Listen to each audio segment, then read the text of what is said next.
मुझसे कहने लगा, मैं ये सोचा करता था इज्जत दौलत और शोहरत ये मेरी जिंदगी का मकसद है। सिर्फ 22 साल में मुझे सब कुछ मिल गया, इज्जत भी, दौलत भी, शोहरत भी, लेकिन दिल उसी तरह परेशान। 100 बार चमन महका, 100 बार बहार आई, दुनिया की वही रौनक, दिल की वही तन्हाई। तो रौनक भी है, बहार भी है, फिर दिल क्यों उदास है, फिर दिल क्यों परेशान और गमगीन है। का इस सोच ने मुझे ये मजबूर कर दिया कि मैंने मकसद के इंतखाब में गलती खाई है। मकसद के पाने के बाद तो आदमी चैन में आता है। मुझे अगर इज्जत दौलत शोहरत मेरा मकसद है, मुझे मिल चुका है, फिर मुझे चैन क्यों नहीं, फिर मुझे सुकून क्यों नहीं। तो मुझे पता चला कि नहीं, मकसद जिंदगी कुछ और है। मैंने कहा शुक्र करो तुम्हें जल्दी पता चल गया। बाज़े तो जिंदगी गुजार जाते हैं और उन्हें मौत तक नहीं होश रहता कि मैं क्यों आया था और मेरा क्या मकसद था। जो लौट आए कुछ कहना नहीं, बस देखना उन्हें गौर से, जिन्हें मंजिलों पे खबर हुई कि ये रास्ता कोई और था। चल चल थक गए, जब आगे पहुंचे तो देखो गलत जगह आ गए। वापस मुड़ने का वक्त खत्म हो चुका है, शाम हो चुकी है, अंधेरे छा चुके हैं, अब वापस मुड़ने का रास्ता नहीं है। शुक्र करो कि अल्लाह ताला ने हमें ईमान की दौलत अता फरमाई। और तुम 22 साल की, तुम जल्दी 30 बरस की उम्र में ही तुम्हें होश आ गया कि नहीं मेरी जिंदगी का मकसद कोई और है। उस नौजवान ने कहा हम दिन में 5 नमाजें पढ़ते। उस लड़की ने कहा ये तो बहुत ज्यादा है। तो उस नौजवान ने कहा लंबी खैर बात हो जाएगी, आखिरी बात बताता हूं। तो जब वो बात खत्म हो गई तो उस लड़की ने आगे हाथ बढ़ाया कि अच्छा खुदा हाफिज। तो उस नौजवान ने कहा मैं आपको ये हाथ नहीं लगा सकता। उस लड़की ने कहा क्यों? कहा ये हाथ मेरी बीवी की अमानत है, ये सिर्फ उसी को छू सकता है और किसी को नहीं छू सकता। तो लड़की खड़ी थी, उसकी चीख निकली और जमीन पे गिर गई और उसकी हिचकियां लग गईं और वो फूट फूट के रोने लगी और कहने लगी वो लड़की कितनी खुशकिस्मत है जिसके तुम कामिल हो, काश यूरोप के मर्द भी ऐसे होते। और रोती हुई आंसू बहाती हुई उठ के चल दी। तो उशफाक मरहूम कहने लगे मैंने अपनी बीवी से कहा बानो आज वो तबलीग हुई है कि लाखों किताबें छप कर भी वो पैगाम न पहुंचता जो ये लड़का अपने अमल से पहुंचा गया। तो हमें एक जिंदगी का मेरे अजीजों मकसद मिला है, अल्लाह हमारी मंजिल है, हम अल्लाह को सामने रख के जिंदगी गुजारने वाले हैं। हम आजाद नहीं हैं, हमें अल्लाह देख रहा है, हमारी अल्लाह सुन रहा है, अल्लाह हमारे साथ है। अंधेरे में, उजाले में, तन्हाई में किसी से भी छुप जाओ, अल्लाह से नहीं छुप सकते। कहीं चले जाओ की तैयारी करते हुए जिंदगी गुजारना ये कामयाब जिंदगी है। तो कहीं ऐसा ना हो कि मेरा अल्लाह कह दे वमताजुल यौमा अय्युहल मुजरिमून, इनको अलग कर दो और मुजरिमों की सफ में खड़ा कर दो, तो फिर कोई हाल ना होगा। अल्लाह के नबी ने कहा कितनी औरतें होंगी जिनको सर के बालों से फरिश्ते पकड़ के घसीट रहे होंगे और वो कहेंगी हाय हमें बचा लो, हाय हमें बचा लो। और कितने मर्द होंगे जिनके जबड़ों में हाथ डालकर फरिश्ते उनको घसीट रहे होंगे, वो कहेंगे हाय हमें बचा लो, हाय हमें बचा लो। तो उस वक्त अल्लाह कहेगा अवलम नुअम्मिरकुम मा यतदक्करु फीहि मन तदक्कर वजाअकुमुन नज़ीर। मेरे बंदे ये चंद आंसू दुनिया में बहा लेता, जो आज तू कर रहा है दुहाइयां दे रहा है, ये तू दुनिया में दे लेता तो आज अपने रब की रहमत को देखता। तुझे बताने वाले भी आए थे, तुम्हें समझाने वाले भी आए थे, लेकिन तू तो मजाक उड़ाता रहा, तू तो उनके साथ मस्तियां करता रहा। आज देख ईमान वाले कितने ऊंचे जा रहे हैं और जिन्होंने मुझे राजी किया वो कितनी बुलंदियों का सफर कर रहे हैं और उनके साथ मैं क्या करने लगा हूं। ये कामयाबी उसको मिलेगी जो अपना सब कुछ अपने अल्लाह पर लगा देगा। वो अपना सब कुछ अल्लाह के महबूब सल्लल्लाहु तआला अलैहि वसल्लम के तरीके पर लगा देगा। ये कामयाबियां उसका मुकद्दर हैं। ये जिंदगी चंद रोजा है, اور آج ایک سیلاب ہے میری عزیزوں مغرب کی تہذیب کا، اس انٹرنیٹ نے اور اس ٹی وی نے اور اس میڈیا نے ہم سے ہمارا سب کچھ چھین لیا ہے، سب کچھ ہمارا چلا گیا ہے، اور سوائے اچھل کود کے، کھیل کود کے، اور زندگی کی کوئی منزل نہیں رہی۔ میں آپ سب کے سامنے یہ درخواست کرتا ہوں کہ اپنی زندگی کی منزل طے کرو، پہلے یہ سوچو اور سمجھو کہ یہ صبح، یہ شام، یہ دن، یہ رات، یہ جو گزر رہے ہیں مجھے کہاں لے جا رہے ہیں، میرا سفر کدھر کا ہے، میں کہاں جا رہی ہوں، میری آخری منزل کیا ہے، تو اس کے مطابق اپنی زندگی کی ترتیب بناؤ۔ میرے آپ کے نبی نے فرمایا الکیس من دان نفسہ وعمل لما بعد الموت، سمجھدار وہ نہیں جو مشہور ہو جائے، جو عزت اور دولت کو اکٹھا کرے، سمجھدار وہ ہے جو اپنی آخرت کا سامان تیار کرے اور اپنی موت کی تیاری کرے۔ اس پر جو جم جائے گا وہ دنیا اور آخرت میں کامیاب ہے، جو اس سے ہٹ جائے گا وہ ہلاک و برباد ہے۔ فرعون جیسا ظالم بادشاہ جس نے بچے ذبح کر دیے، اس کے دربار میں اس کی بیٹی کی ایک خادمہ تھی، باندھی تھی، اس نے چپکے کلمہ پڑھ لیا، وہ مسلمان ہو گئی، وہ ایمان لے آئی۔ ایمان ایسی دولت ہے جو چھپے نہیں چھپتا، وہ نظر آتا ہے، جہاں نظر آتا ہے وہاں روشنیاں پھیل جاتی۔ میں جب سے کالج چھوڑا میں کبھی ہوٹلوں میں نہیں گیا، یہ 5 سٹار ہوٹل کا اس وقت ہم جایا کرتے تھے جب کوئی وہاں جانے کا نام نہیں لیا کرتا تھا۔ چھوٹی عمر میں لاہور چلے گئے، ماں باپ جیب میں پیسے ڈال دیتے تھے، وہ سمجھتے تھے پڑھ رہے ہیں، ہم کچھ اور کاموں میں ہوتے تھے۔ تو پھر اس کے بعد میں زندگی میں پہلی دفعہ گیا، تو ہمارے ایک دوست تھے، ان کی بیٹی کی شادی تھی، تو میں کبھی نہیں جاتا ایسے موقعوں پر اس قسم کی جگہ پر، لیکن اس نے میری اتنی منت کی کہ میں شرمندہ ہی ہو گیا۔ میں نے کہا اچھا بھائی میں آ جاؤں، اور پھر اس نے مجھے تسلی دلائی کہ وہاں سارا الگ الگ ہے، عورتوں کا انتظام الگ ہے، مردوں کا الگ ہے، پی سی لاہور میں۔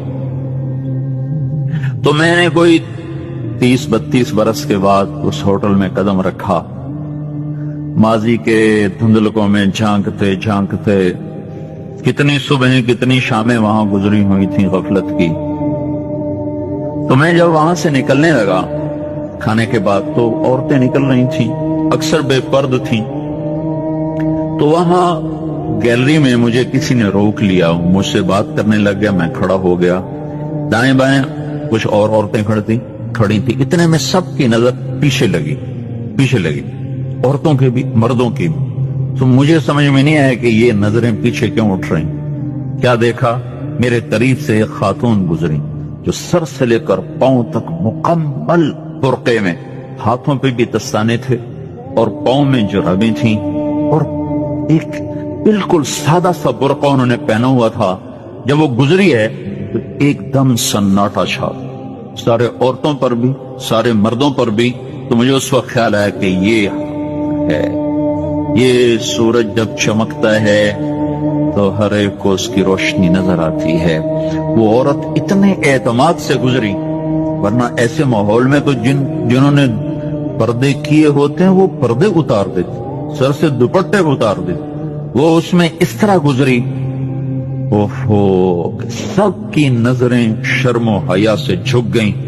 وہ عورتیں جن کے دوپٹے کہیں جا رہے تھے ان کی بھی نظریں شرم و حیا کی وجہ سے جھک گئیں۔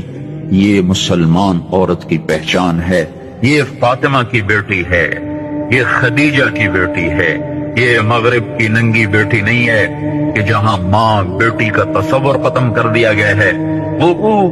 اب وہ گندگی ہماری طرف پھینکنا چاہتے ہیں، وہ ہمیں یہ گند چاٹنے پر لگانا چاہتے ہیں، پر ہم اللہ کی محنت کر رہے ہیں، یا اللہ تو اس نظام کو توڑ دے۔ ہماری تو بے بسی ہے، ہماری بیٹیوں کے سر سے دوپٹے اتر گئے، کپڑے مختصر ہو گئے، عجب حال ہے۔ حیا پتہ نہیں کہاں ہی روٹ کے چلا گیا، نظر ہی نہیں آتا۔ پہاڑوں میں جا کے بھی ڈھونڈا، وہاں بھی نہیں ملا، صحراؤں میں گئے، دریاؤں میں گئے، کہیں نہیں ملا۔ کبھی ایک صفت ہوا کرتی تھی، آج پتہ نہیں کہاں سے ملے گی، کس بازار سے ملے گی، وہ منڈیاں ہی بند ہو گئیں۔ जिस कौम की बच्चियां नाच गाने को अपना शियार और शौक बना लें, उनकी नस्ल से अब खालिद बिन वलीद नहीं पैदा हो सकते, नाचने वाले ही पैदा होंगे। मोहम्मद बिन कासिम नहीं पैदा हो सकते, तारिक बिन ज़ियाद नहीं पैदा हो सकते। ये जलसे जुलूस निकल रहे हैं ना तौहीन रिसालत पर, तो मुझे इस पर और रोना आ रहा है कि ये दीवाने क्या कर रहे हैं। अपनी ही दुकानें जला रहे हैं, अपने ही घर जला रहे हैं, गरीब लोगों के मोटरसाइकिल जला रहे हैं। मुझे सलाहुद्दीन याद आया, मैं बहुत रोया। वो भी किसी मां का जना ही हुआ था। उसके जमाने में करक, एक हमारे पाकिस्तान में करक है, एक उर्दुन में करक है। ऊंची पहाड़ी पर वो शहर है, बड़ा दुश्वार किला है। उस पर एक हुक्मरान था ईसा, उसका नाम था रिजनाल्ड। तो करक के करीब से काफिले गुजरते थे हज के, तो उसने एक दफा हाजियों के काफिले पे हमला किया और कहने लगा बुलाओ अपने मोहम्मद को, तुम्हारी मदद कर। और सारे हाजियों को तातेक कर दिया। और दूसरी दफा उसने बहरी बेड़ा तैयार की और मदीने पर हमला करने के लिए वो बंदरगाह तक पहुंचा यम्बू की, लेकिन मौसमी हालात साजगार न थे तो वापस हो गया। तो हित्तीन की लड़ाई हुई है फलस्तीन में, जिसमें सारा यूरोप अपनी ताकत के साथ मैदान में उतरा था और इधर तन्हा सलाहुद्दीन अयूबी रहमतुल्लाह अलैह अकेला उस लश्कर से टकराया था और उन्हें उसमें सारी रोमन एम्पायर को शिकस्त हुई थी। तो बड़े बड़े बादशाह उसमें गिरफ्तार हुए, तो उसमें रिजनाल्ड भी गिरफ्तार होके आया। तो कोई 12 बादशाह थे रियासतों के जो सामने उसके पेश किए गए। तो प्यास की शिद्दत से सबका बुरा हाल था। तो सलाहुद्दीन ने सबको पानी पेश किया, रिजनाल्ड को नहीं पेश किया। तो यरूशलेम का जो बादशाह था हाउफरे, उसने अपना पानी बचा के उसको दिया। तो सलाहुद्दीन ने कहा ये पानी तू दे रहा है, मैं नहीं दे रहा हूं। इस्लाम में यह है जब किसी को पानी पिला दो तो उस पर तुम हाथ नहीं उठा सकते, ये अमन की निशानी। तो सलाहुद्दीन ने फौरन उसे कहा ये पानी तूने दिया, मैंने नहीं दिया। तो फिर उन्होंने रिजनाल्ड को इस्लाम की दावत दी कि तू मुसलमान हो जा, मैं तुझे दावत दे दूं। उसने इनकार कर देखा, मैं नहीं होता। तो उन्होंने कहा मैंने तेरे कत्ल की 2 दफा कसम खाई थी। एक जब तू मदीने पे हमला आवर हुआ था तो मैंने कसम खाई थी मैं तुझे अपने हाथों से कत्ल करूंगा। और दूसरी दफा जब तुमने हाजियों पे हमला करके कहा था बुलाओ मोहम्मद को, तो मैंने कसम खाई थी कि मुझे अल्लाह ने मौका दिया तो मैं अपने हाथ से तेरी गर्दन उड़ाऊंगा। आज मोहम्मद का अदना गुलाम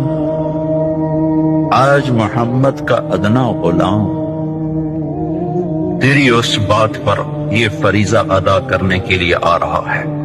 और अपनी तलवार से उसकी गर्दन उड़ाई, वो पीछे लटक गई, पूरी नहीं उड़ी, पीछे लटक गई। खौफनाक मंजर बन गया। तो सारे बादशाहों पे कब कभी तारी हो। तो सलाहुद्दीन फरमाने लगे हमारे मजहब में ये नहीं है, बादशाहों के साथ हम बादशाहों जैसा ही सलूक करते हैं, पर ये हुदूद से आगे चला गया था। अब मुझे ये किस्सा भूला हुआ था, मुझे इन्हीं हादसों में, इन्हीं हंगामों में वो याद आया।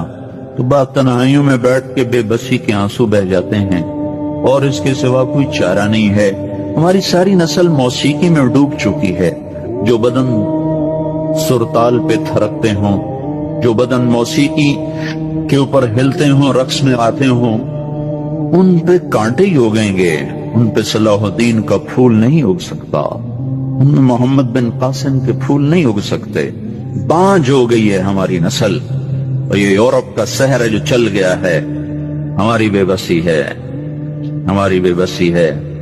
मैं तो बस मिन्नत ही करूंगा, अपने आप को पहचानो, अपनी हस्ती हैसियत को पहचानो, अपनी निस्बत बदलो। तुम्हारी निस्बत यूरोप के साथ होके अगर मौत आई बेकीमत हो जाएंगे। अगर मदीने वाले की निस्बत मिल गई तो हज़रत फातिमा के दाएं बाएं तुम्हें भी खड़ा कर दिया जाएगा, हज़रत खदीजा के दाएं बाएं तुम्हें भी खड़ा कर दिया जाएगा। ये चंद दिन हैं, صبر کر لو، گھٹ گھٹ کے مر جانا ہی بیٹیوں کی روایت ہے۔ مشرق کی بیٹی، اس نے گھٹ گھٹ کے مرنا ہی سیکھا ہے۔ ہاں، یہ آزادی، یہ آوارگی، یہ مغرب کی عورت کا خاصہ ہے۔ اور 18ویں صدی تک مغرب میں بھی کوئی عورت ایسے ننگی نہ تھی، اور گھر کی زندگی تھی۔ 1792 میں لندن میں ایک عورت تھی، میری والسٹون کرافٹ۔ اس نے آزادی نسواں پر سب سے پہلے کتاب لکھی تھی کہ عورتوں کو آزاد کیا جائے۔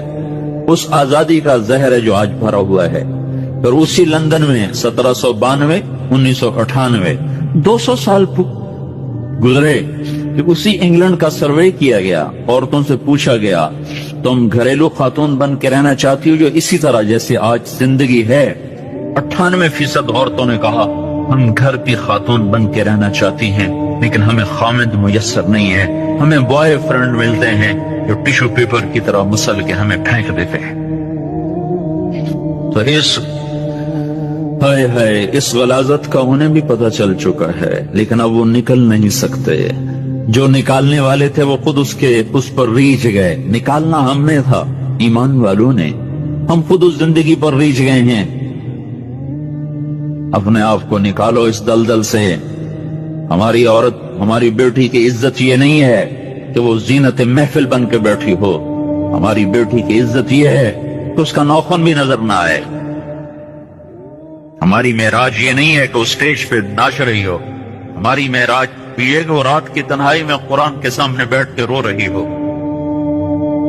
جیسے میں اپنے اندر سے روٹی کی طلب کو نہیں نکال سکتا، پانی کی طلب کو نہیں نکال سکتا، ایسے ہی میرے بھائیو دنیا میں کوئی انسان ایسا نہیں ہے جو اپنے اندر سے اللہ کی طلب کو نکال دے۔ جیسے بھوکے کو روٹی نہیں ملتی، اسے نہ بیوی اچھی لگتی ہے، نہ بچے اچھے لگتے ہیں، نہ کلینک اچھا لگتا ہے، نہ اسے اپنا تخت اچھا لگتا ہے، نہ اسے اپنا گھر اچھا لگتا ہے۔ جب تک کھانا نہ ملے، پانی نہ ملے، وہ بے قرار، بے چین، اور اس کی بے قراریاں نہ کوئی پیسہ دور کر سکتا ہے، نہ بیوی دور کر سکتی، نہ بچے، نہ حکومت۔ بھوکا ہے، روٹی سے ہی یہ پریشانی دور ہوگی، پیاسا ہے، پانی سے ہی یہ بے قراری دور ہوگی۔ ایسے میرے بھائیو، میرے اللہ کی قسم، اللہ نے ہماری روح کے اندر اپنی طلب کو ڈال دیا ہے۔ جب تک اللہ نہیں ملے گا یہ بھوکے کی طرح تڑپتا رہے گا، پیاسے کی طرح یہ بے قرار رہے گا، یہ مچھلی پانی کے بغیر جیسے تڑپتی ہے۔ ایسے ہی جو انسان، جو مرد عورت اللہ تک نہیں پہنچ پاتا اور اللہ کو اپنا نہیں بنا پاتا، وہ اسی طرح بے قرار، بے چین رہتا ہے۔